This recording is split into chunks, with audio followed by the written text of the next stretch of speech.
നമസ്കാരം. ട്രംപിനെയും ട്രംപിൻ്റെ കുടുംബത്തെയും ഒക്കെ ഒന്നടങ്കം ഇല്ലാതാക്കുമെന്നാണ് ഇറാൻ പരസ്യമായി വെല്ലുവിളിക്കുന്നത്. പരസ്യമായി ബോർഡുകൾ സ്ഥാപിച്ചും സോഷ്യൽ മീഡിയ പോസ്റ്റുകളിലൂടെയും ഒക്കെ ഈ വെല്ലുവിളി നാട്ടുകാരെ കാണിക്കുന്നുമുണ്ട്. എന്നാൽ ട്രംപിനെ കൊല്ലാൻ ഇറങ്ങുന്നതിന് മുൻപ് തന്നെ ഇറാൻ നേതൃത്വം ഒന്നടങ്കം പുകയാകുമോ എന്നാണ് ഇപ്പോഴത്തെ സംശയം. കാരണം അടി നടക്കുന്നത് ഇറാൻ നേതാക്കൾക്കിടയിലാണ്. ഇറാനിലെ തീവ്ര നിലപാടുകാരും മിതവാദികളായ ഔദ്യോഗിക നേതൃത്വവും തമ്മിലാണ് ഇപ്പോൾ പോരുമുറുകുന്നത്.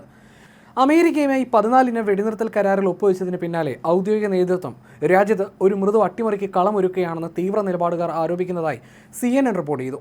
മുൻ പരമോന്നത നേതാവ് ആയത്തുള്ള അലി ഖമേനിയുടെ ശവസംസ്കാര ചടങ്ങിനിടയിലുണ്ടായ അക്രമാസക്തമായ സംഭവങ്ങൾ ഈ ആഭ്യന്തര ഭിന്നതയുടെ ആഴം വ്യക്തമാക്കുന്നതാണ്.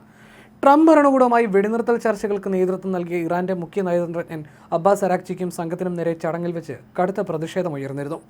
ഒരു വിഭാഗം ആൾക്കൂട്ടം കല്ലെറിഞ്ഞതിനെ തുടർന്ന് അരാക്ചിക്കും സംഘത്തിനും ജീവനും കൊണ്ട് ഓടി രക്ഷപ്പെടേണ്ടി വന്നതായിട്ടാണ് റിപ്പോർട്ടുകൾ. അമേരിക്കയുമായിട്ടുള്ള കരാറിനോട് തീവ്ര നിലപാടുകാർക്കുള്ള ശക്തമായ വിയോജിപ്പാണ് ചടങ്ങിൽ പ്രതിഫലിച്ചത്. അനുശോചന വേദിയിൽ വിട്ടുവീഴ്ചക്കാരന് മരണം, വഞ്ചകനായ ഒറ്റുകാരൻ തുടങ്ങിയ മുദ്രാവാക്യങ്ങൾ ഭരണ നേതൃത്വത്തിന് നേരെ ഉയർന്നു കേട്ടു. ഖമേനിയുടെ കൊലപാതകത്തിന് പ്രതികാരം ചെയ്യുന്നതിന് പകരം നിലവിലെ പരമോന്നത നേതാവ് മൊജ്തബ ഖമേനിയുടെ ഉത്തരവുകളെ ലംഘിച്ചുകൊണ്ട് ഇറാനിയൻ ഉദ്യോഗസ്ഥർ അമേരിക്കയ്ക്ക് മുന്നിൽ കീഴടങ്ങിയായിരുന്നുവെന്നാണ് തീവ്ര നിലപാടുകാരുടെ ആരോപണം. മൊജ്തബ ഖമേനി ഒളിവിൽ കഴിയുന്ന സമയത്ത് രാജ്യത്തെ പ്രതിനിധീകരിക്കുന്ന ഇറാനിയൻ നേതൃത്വം അധികാരം പിടിച്ചെടുക്കാൻ ഗൂഢാലോചന നടത്തുകയാണെന്നും അവർ ആരോപിക്കുന്നു. Iran parliament speaker Mohammad Bagher Ghalibaf, Pezeshkian, Araghchi എന്നിവർ യുദ്ധാനന്തര ഇറാനിലെ ഏറ്റവും ശ്രദ്ധേയരായ വ്യക്തിത്വങ്ങളായി മാറിയിരിക്കുന്നുവെന്നതും എടുത്തു പറയേണ്ടതാണ്. നേരിട്ട് പ്രവേശനമില്ലാത്തതിനാൽ തീവ്ര നിലപാടുകാർ സർക്കാരിൽ അസംതൃപ്തരുമാണ്. മൊജ്തബയുടെ തുടർച്ചയായിട്ടുണ്ടായ അസാന്നിധ്യവും തീവ്ര നിലപാടുകാർക്ക് അടുക്കാൻ സാധിക്കാത്തതുമായ സാഹചര്യങ്ങളുമെല്ലാം കൂട്ടിവായിച്ച് കാലിബാഫും കൂട്ടാളികളും ഫലത്തിൽ രാജ്യത്തിന്റെ ഭരണം നിയന്ത്രിക്കുകയാണെന്നാണ് ആരോപണം. ഇതിനാൽ തീവ്ര നിലപാടുകാർ കാലിബാഫിനും പെസഷ്കിയാനും എതിരെ മൊജ്തബയ്ക്കെതിരായ ഒരു അട്ടിമറി ഗൂഢാലോചന ആരോപിച്ചിരിക്കുകയാണെന്ന് അമേരിക്ക ആസ്ഥാനമായുള്ള ഇറാൻ വിദഗ്ധനും വാട്ട് ഇറാനിയൻസ് വാണ്ട് എന്ന പുസ്തകത്തിൻ്റെ രചയിതാവുമായ ആരിഷ് അസീസി CNN പറയുന്നു. തങ്ങളുടെ നേതാക്കളുടെ മരണത്തിന് പ്രതികാരം ചെയ്യണമെന്ന ആവശ്യങ്ങൾ ശക്തമാക്കാനും ട്രംപുമായി ഉണ്ടാക്കിയ ഏതൊരു കരാറും തങ്ങൾ നിരസിക്കുന്നുവെന്ന് പ്രഖ്യാപിക്കാനുമുള്ള ഒരു അവസരമായിട്ടാണ് തീവ്ര നിലപാടുകാർ ഖമേനിയുടെ ശവസംസ്കാര ചടങ്ങിനെ ഉപയോഗിച്ചത്. അമേരിക്കയുമായി കരാറിൽ ഒപ്പുവെച്ച നേതാക്കൾക്ക് നേരെ ആഴ്ചകൾക്ക് മുമ്പ് തന്നെ ഭീഷണികൾ ഉയർന്നിരുന്നു.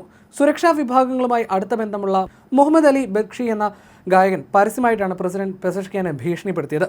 നേതാവിൻ്റെ നിബന്ധനകൾ പാലിക്കപ്പെട്ടില്ലെങ്കിൽ കത്തിയും നിങ്ങളുടെ തൊണ്ടയും തമ്മിലായിരിക്കും കളി, ഞങ്ങൾ നിങ്ങൾക്ക് മേൽ നരകം അഴിച്ചുവിടുമെന്നായിരുന്നു അയാളുടെ ഭീഷണി. ഇറാൻ പ്രസിഡന്റിനെ കൊല്ലുമെന്ന ഈ പരസ്യമായ ഭീഷണി വ്യാപകമായി വിമർശിക്കപ്പെട്ടെങ്കിലും ഈ പരസ്യമായ വധഭീഷണിക്കെതിരെ ഇതുവരെ ഇറാനിൽ നിയമ നടപടികളൊന്നും ഉണ്ടായിട്ടില്ല. മറ്റു ചില തീവ്ര നിലപാടുകാർ മുൻ റവല്യൂഷണറി ഗാർഡ് കമാൻഡറായ ഗാലിബാഫിനെയായിരുന്നു ലക്ഷ്യമിട്ടത്. ഈ ആഭ്യന്തര കലഹം ഇറാന്റെ പാർലമെന്റിനുള്ളിൽ വലിയ രീതിയിൽ തന്നെ പ്രതിഫലിച്ചിട്ടുണ്ട്. കഴിഞ്ഞ ആഴ്ച പാർലമെന്റ് അംഗം മഹ്മൂദ് നബാവിയാനെയും US-ഉമായിട്ടുള്ള കരാറിനെ എതിർത്ത മറ്റൊരു ജനപ്രതിനിധിയെ നാഷണൽ സെക്യൂരിറ്റി കമ്മീഷനിൽ നിന്ന് പുറത്താക്കിയിരുന്നു.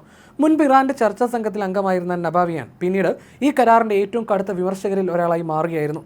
കരാർ ഒപ്പിടുന്നതിന് മുമ്പ് തന്നെ അതിൻ്റെ ഉള്ളടക്കങ്ങൾ ചോർത്തിക്കൊണ്ട് ചർച്ചകൾ അട്ടിമറിക്കാൻ അദ്ദേഹം ശ്രമിച്ചതായും ചർച്ചകൾക്ക് നേതൃത്വം നൽകിയവർ പരമോന്നത നേതാവിൻ്റെ ഉത്തരവുകൾ ലംഘിച്ചതായി അദ്ദേഹം ആരോപിച്ചതായും പറയപ്പെടുന്നു.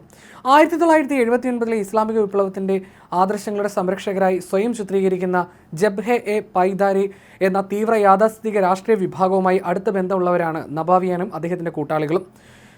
വിദഗ്ധരുടെ അഭിപ്രായത്തിൽ ഇറാന്റെ നിലവിലെ നേതൃത്വം ഇത്തരം ഗ്രൂപ്പുകളുടെ സ്വാധീനം പരമാവധി നിയന്ത്രിക്കാനാണ് ഇപ്പോൾ ശ്രമിച്ചുകൊണ്ടിരിക്കുന്നത്. ചുരുക്കത്തിൽ അമേരിക്കയുമായി ഏറ്റുമുട്ടിക്കൊണ്ടിരിക്കുന്ന ഈ സാഹചര്യത്തിൽ രാജ്യത്തിനുള്ളിലെ ഐക്യം നിലനിർത്താൻ ഇറാൻ നേതൃത്വം വളരെയധികം പാടുപെടുകയാണിപ്പോൾ.